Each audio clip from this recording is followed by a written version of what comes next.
Hello everyone, welcome to SMS Bangla 30। তোমরা দেখছো SMS Bangla 30 YouTube channel. আর আমি সুব্রত। Centralise college admission 2024। তো সেন্ট্রালাইজ পোর্টালে যে অ্যাডমিশন তোমাদের চলছিল ফার্স্ট রাউন্ড, সেকেন্ড রাউন্ড, এটা তোমাদের পুরোটাই কমপ্লিট হয়ে গেছে। এখন তোমাদের সরাসরি কলেজ অ্যাডমিশন চলছে, যেটা বলতে পারো তোমাদের শেষ রাউন্ড। হ্যাঁ, এবার শেষ রাউন্ড নিয়ে কিছু গুরুত্বপূর্ণ আপডেট উঠে এসেছে, যেটা তোমাদের নামি দামি একটা সংবাদপত্রে। তো সেটাই আজকে তোমাদের আমি বিস্তারিত জানাবো। ভিডিওটা খুবই গুরুত্বপূর্ণ হতে চলেছে। আর যে তোমাদের আপডেটটা দেবো, এই আপডেটটা প্রতিটা ছাত্রছাত্রী যারা তোমরা সেকেন্ড রাউন্ড আর বা সরাসরি কলেজে ভর্তির জন্য যারা যারা আবেদন করবে বা চান্স পাবে, তারা ভর্তি হবে, তাদের জন্যে খুবই গুরুত্বপূর্ণ হতে চলেছে। আর তাদের প্রত্যেককে ভিডিওটা পুরোটা দেখার দরকার। ভিডিওটা না দেখলে তোমরা জানতে পারবে না যে কিভাবে তোমরা পিছিয়ে পড়ছো। তা সবাইকে বলবো ভিডিওটা শেষ পর্যন্ত দেখবে। ভিডিওটা ভালো লাগলে অবশ্যই লাইক করবে, চ্যানেলে নতুন হয়ে থাকলে চ্যানেলটা সাবস্ক্রাইব করবে, আর তোমাদের বন্ধুদের কাছে অবশ্যই শেয়ার করবে। তো চলো শুরু করি আজকের ভিডিও। দেখো, প্রথমত যেটা উঠে এসেছে সেটা তোমাদের আমি বলি। প্রথমত একটা নিউজ পোর্টাল থেকে এই খবরটি উঠে এসেছে, যেটা হচ্ছে 11 তারিখ, অর্থাৎ আজকের খবর। দেখো, যেটা বলতে চাইছে, ভর্তির প্রক্রিয়ায় বিলম্ব, কিভাবে শেষ হবে সিলেবাস, প্রশ্ন কলেজগুলির। ঠিক আছে, এখানে তোমরা বুঝতে পেরেছো।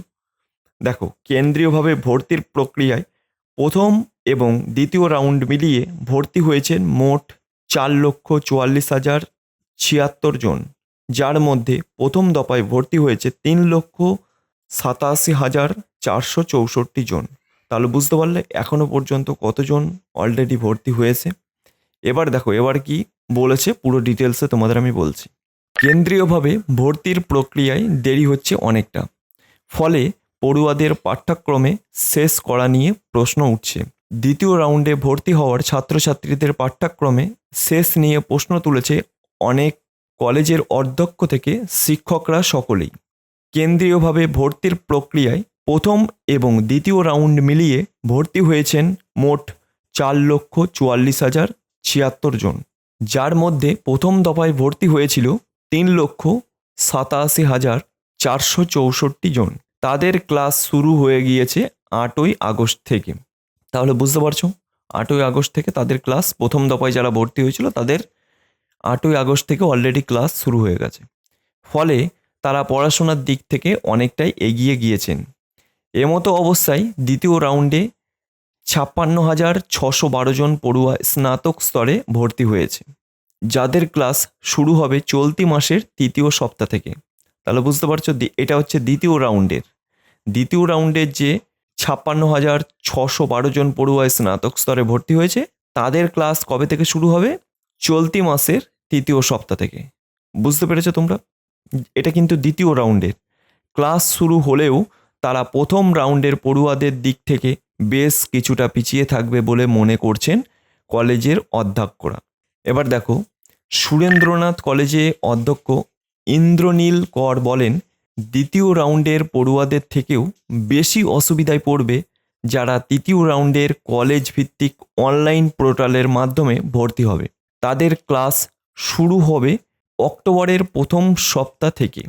অর্থাৎ তোমরা যারা বা যে সকল ছাত্রছাত্রীরা কলেজে অ্যাডমিশান নিচ্ছ বা কলেজে অ্যাডমিশানের জন্যে আগ্রহী হচ্ছ, তাদের কবে থেকে ক্লাস শুরু হবে?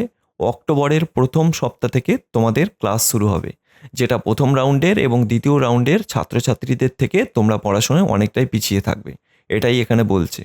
তারা প্রথম রাউন্ডের পড়ুয়াদের থেকে প্রায় 2 মাস পিছিয়ে পড়বে, যেটা আমি একটু আগেই বললাম।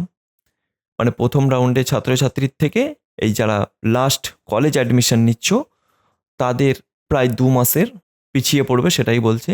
সময় কম পাবে পরীক্ষার প্রস্তুতি নেওয়ার জন্যে, পাশাপাশি পাঠ্যক্রমেও শেষ হবে না।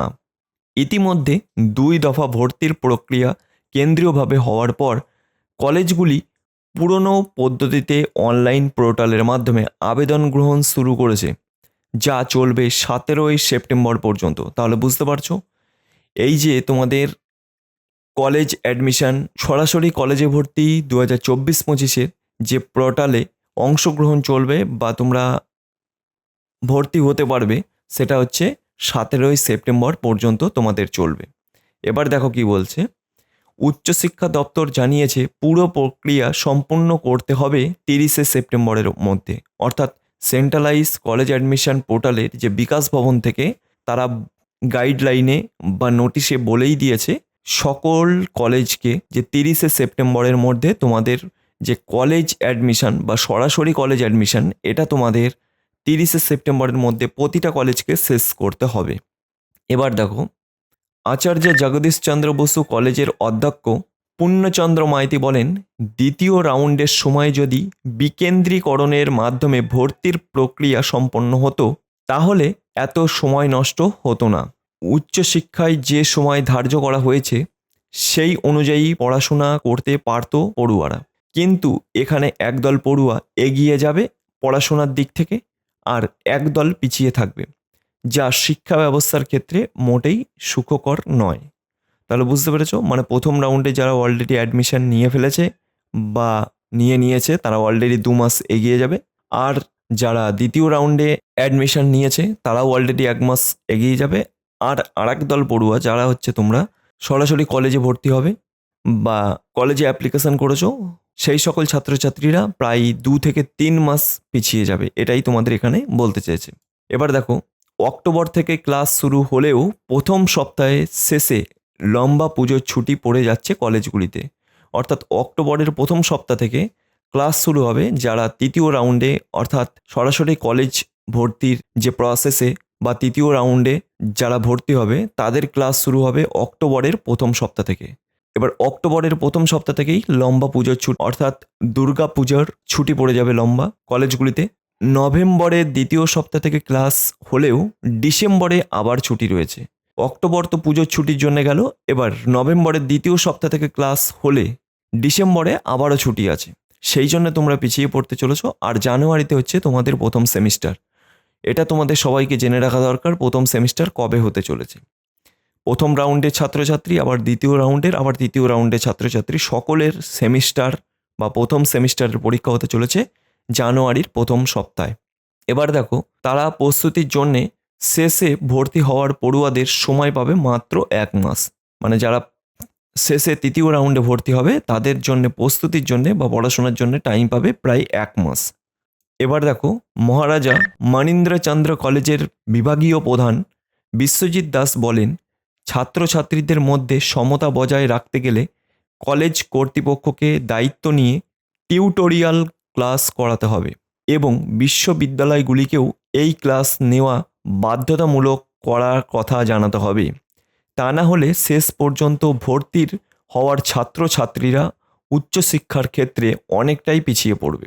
অর্থাৎ এখানে বলছে তোমাদের এক্সট্রা ক্লাস, অর্থাৎ যাতে অনলাইনেও ক্লাস নেওয়া যায় সেই জন্যে পুজোর ছুটিতে কিংবা তোমাদের যে পুজোর ছুটিতে থাকবে যারা তৃতীয় রাউন্ডে ভর্তি হচ্ছ বা সরাসরি কলেজে ভর্তি হচ্ছ তাদের যেন ক্লাসের ব্যবস্থা করা হয়, না হলে তোমরা পিছিয়ে পড়বে। আবার অধ্যক্ষ বা শিক্ষকদের একাংশের দাবি পুজোর ছুটিতে অতিরিক্ত ক্লাস করানো হোক পরের দিকে ভর্তি হওয়া পড়ুয়াদের, অর্থাৎ দ্বিতীয় রাউন্ডে এবং তৃতীয় রাউন্ডে, অর্থাৎ মপ আপ রাউন্ডে আর হচ্ছে যারা সরাসরি কলেজে ভর্তি হচ্ছে তাদেরকে। পাশাপাশি প্রথম সেমিস্টারের পরীক্ষা পিছিয়ে দেওয়ার দাবিও তুলছেন অনেকে। এবার দেখো, আশুতোষ কলেজের অধ্যক্ষ মানস কবি বলেন, এই মুহূর্তে যে পরিস্থিতি তৈরি হয়েছে তাতে প্রথম সেমিস্টারের পরীক্ষা বিশ্ববিদ্যালয়গুলিকে খানিকটা পিছিয়ে দেওয়া উচিত। অর্থাৎ তোমরা এটা পরিষ্কার এখান থেকে যে পরীক্ষা না পেছালে তোমাদের যে দ্বিতীয় রাউন্ড আর তৃতীয় রাউন্ডে যে ছাত্রছাত্রীরা আছো সেই সকল ছাত্রছাত্রীরা একটা পরীক্ষায় পিছিয়ে থাকবে, এটুকুনি তারা বলছে। তারা দাবিও করছে যে তোমাদের যে সেমিস্টার প্রথম সেমিস্টারের পরীক্ষা সেটা যেন পিছিয়ে দেওয়া হয়। এবার দেখো, পাশাপাশি কলেজগুলিতে লম্বা পুজোর ছুটি রয়েছে, সেই সময় অনলাইনে শিক্ষকরা যদি এই সমস্ত পড়ুয়াদের ক্লাস নেন তবে কিছুটা হলেও পাঠ্যক্রম শেষ করা সম্ভব হবে, তা না হলে স্বল্প মেধার পড়ুয়ারা অনেকটা পিছিয়ে পড়বে। অর্থাৎ যারা বা যে সকল ছাত্রছাত্রীরা তোমরা স্বল্প মেধার পড়ুয়া আছো সেই সকল ছাত্রছাত্রীরা পুরো পিছিয়ে পড়বে বা সেমিস্টারে কম নাম্বার পাবে, সেটাই তোমাদের বলছে। অর্থাৎ কলেজ কর্তৃপক্ষ এটাও চিন্তাভাবনা করছে যে তোমরা যাতে অনলাইনে ক্লাস করতে পারো বা অনলাইনের ক্লাস ব্যবস্থা করার কিছু সিদ্ধান্ত নিচ্ছে। আবার সেমিস্টার যাতে প্রথম সেমিস্টারের পরীক্ষা যাতে 1 মাস পিছিয়ে দেওয়া যায় সেটাও ব্যবস্থা করছে, কথাবার্তা চলছে। আবার পুজোতে যাতে তোমাদের যে লম্বা ছুটি আছে অর্থাৎ দ্বিতীয় রাউন্ডের মপ আপ রাউন্ডের এবং হচ্ছে যে সকল ছাত্রছাত্রীরা তোমরা সরাসরি কলেজে ভর্তি হচ্ছ সেই সকল ছাত্রছাত্রীদের নিয়ে যাতে আবার পুজোর ছুটিতেও যাতে ক্লাস দেওয়া যায় সেই ব্যবস্থা করার চেষ্টা করছে। তো এটুকুই ছিল আজকের আপডেট। ভিডিওটা ভালো লাগলে অবশ্যই লাইক করবে, চ্যানেলে নতুন হয়ে থাকলে চ্যানেলটা সাবস্ক্রাইব করবে আর তোমাদের বন্ধুদের কাছে অবশ্যই শেয়ার করবে। আজকের ভিডিওটা ছিল এটুকুই, দেখা হবে নেক্সট ভিডিওতে।